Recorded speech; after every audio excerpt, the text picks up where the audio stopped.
आरोप होत आहे, तर दुसरीकडे प्रशासकीय अधिकारी सुद्धा तक्रारींच्या फेऱ्यात अडकलेत। वादग्रस्त प्रोबेशनरी IAS अधिकारी पूजा खेडकर यांच्याविषयी एक धक्कादायक माहिती समोर आली आहे। तर पूजा खेडकर यांचे स्वतःचे वार्षिक उत्पन्न 42 लाख रुपये आहे, मात्र त्यांच्याकडे 17 कोटींहून अधिकची संपत्ती असल्याचं उघड झालंय। साम टीव्हीच्या हाती त्यांच्या संपत्तीचं विवरणपत्र सुद्धा लागलंय। दरम्यान या विवरण पत्रासंदर्भात आणि या पूर्ण प्रकरणासंदर्भातला वाद काय आपण पाहूयात। पूजा खेडकरांची त्यांचं उत्पन्न जे आहे ते 42 लाख रुपये आहे आणि संपत्ती 17 कोटींची आहे। 42 लाखांचं उत्पन्न आहे। ओबीसी मधून IAS झाल्यामुळे आता त्यांच्यावर प्रश्नचिन्ह उपस्थित केलं जात आहे। तर ओबीसी साठी 8 लाख रुपये वार्षिक उत्पन्नाची मर्यादा असताना उत्पन्न जास्त असल्यामुळे IAS नियुक्ती वादग्रस्त ठरणार असल्याचंही बोललं जात आहे। पूजा खेडकरांच्या उत्पन्नासंदर्भात आता प्रश्नचिन्ह उपस्थित केलं जात आहे। या संदर्भात आपण अधिक माहिती जाणून घेऊयात आमचे प्रतिनिधी नितीन पाटणकर यांच्याकडून। नितीन, काय सांगाल, काय अधिकची माहिती या प्रकरणाविषयी मिळते?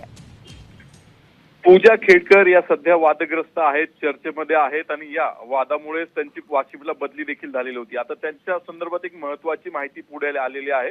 त्यांनी प्रोबेशनरी IAS ऑफिसर म्हणून केंद्र सरकारला त्यांच्या संपत्तीचं जे विवरणपत्र दिलेलं आहे त्यामध्ये त्यांच्याकडे 17 कोटी रुपयांची स्थावर मालमत्ता असल्याचं दिसतंय आणि त्यामधून त्यांना 42 लाख रुपयांचं वार्षिक उत्पन्न येत आहे।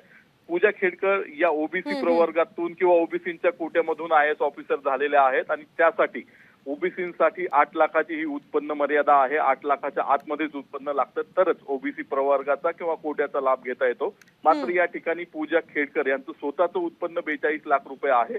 तर त्यांचे वडील ज्यांनी 2024 ची लोकसभा निवडणूक लढवलेली होती त्यांचंही उत्पन्न 43 लाख रुपये दर्शवण्यात आलेलं आहे। त्यामुळं कोट्याचा क्रिमिलियरचा भंग केलेला असताना त्यांना ओबीसी कोट्यातून नक्कीच नितीन, धन्यवाद दिलेल्या या सविस्तर माहितीसाठी। आपण पाहतोय या संदर्भात आता काय दखल घेतली जाते ते पाहणं महत्त्वाचं असेल। आता बुलेटिनमध्ये एक ब्रेकिंग न्यूज समोर येते। विधान परिषद निवडणुकी संदर्भातली विधान परिषद निवडणुकीमध्ये महायुतीच्या सर्व 9 उमेदवारांना निवडून आणण्याची आता सूत्र मुख्यमंत्री एकनाथ शिंदे यांच्याकडे असणार असल्याची माहिती आहे। विधान परिषद निवडणुकीमध्ये महाविकास आघाडीला मुख्यमंत्री एकनाथ शिंदे दे धक्का देणार असल्याची सुद्धा चर्चा आहे। तर विधान परिषद निवडणुकीसाठी मुख्यमंत्री एकनाथ शिंदे यांनी एक मास्टर प्लॅन तयार केलेला आहे। या संदर्भातली अधिक माहिती जाणून घेऊयात आमच्या प्रतिनिधी वैदेही काणेकर यांच्याकडून। वैदेही, काय सांगाल, काय अधिकची माहिती समोर येते? एकनाथ शिंदे सध्या ही सगळी जबाबदारी स्वीकारत असल्याची माहिती आहे। नक्कीच आपण बघितलं तर एकनाथ शिंदे हे वरिष्ठ नेते आहेत आणि अनेक वर्षांचा जर त्यांचा दांडगा अनुभव बघता आगामी विधान परिषदेच्या एकूण 9च्या 9 महायुतीच्या जागा निवडून आणण्यासाठीचा मास्टर प्लॅन सध्या एकनाथ शिंदे यांनी स्वतः तयार केला असल्याची माहिती मिळते आहे। त्यामध्ये एकूण ज्या 9 जागा आहेत त्या 9 जागा कशा पद्धतीने जिंकता येतील आणि जी खरं तर उर्वरित मतं आहेत ती महाविकास आघाडीच्या गोट्यातून कशी घेता येतील या संदर्भातले अपडेट।